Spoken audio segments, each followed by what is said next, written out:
آج کسی کو قرآن پڑھنا نہیں آتا نا تو اس کا سب سے بڑا ذمہ دار بچپن میں اس کے ماں باپ ہیں، اور ایسے ماں باپ کو کھڑا کر کے پوچھا جائے گا کہ تم نے اپنے بچے کو قرآن کیوں نہیں سکھایا؟ مشکل لگے تھے، ہم نے تو کہا تھا وَلَقَدْ يَسَّرْنَا الْقُرْآنَ لِلذِّكْرِ فَهَلْ مِن مُدَّكِرٍ، ہم نے قرآن کو پڑھنا ایک دم آسان کر دیا، ہے کوئی جو اسے سیکھ سکے، اسے پڑھ سکے؟ پھر بھی نہیں پڑھا۔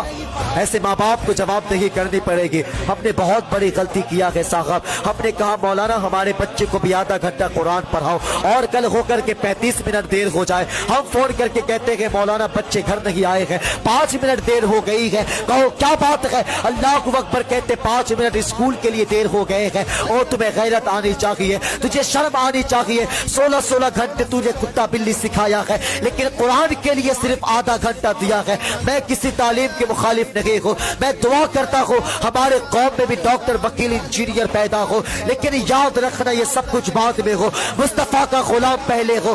اگر تو نے قرآن نہیں پڑھا تو کیا پڑھا؟ اگر تو نے قرآن یاد نہیں کیا تو کیا یاد کیا؟ اللہ اکبر، آج اگر ہمیں یاد ہے تو فلمی ایکٹروں کے نام یاد ہے، کرکٹ کے سارے کھلاڑیوں کے نام یاد ہے، ہمیں گندے گندے گانے یاد ہے۔ اگر یاد رہی ہے تو قرآن یاد رہی ہے، اگر یاد رہی ہے تو قرآن کی 10 صورتیں یاد رہی ہے۔ اللہ اکبر، جوانوں مجھے دل پر ہاتھ رکھ کر کے بتانا، اگر تم قبر میں جاؤ کہ مصطفیٰ نے پوچھ دیا بتا قرآن پڑھا تھا کہ نہیں پڑھا تھا، تو کون سے شکل لے کر کے جاؤ گے مصطفیٰ کے سامنے؟ کون سا چہرہ لے کر کے جاؤ گے ساقی کوثر کے سامنے؟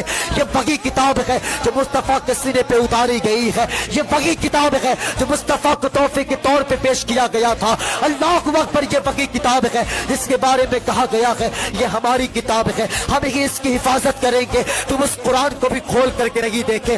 آج قرآن کب کھولا جاتا ہے؟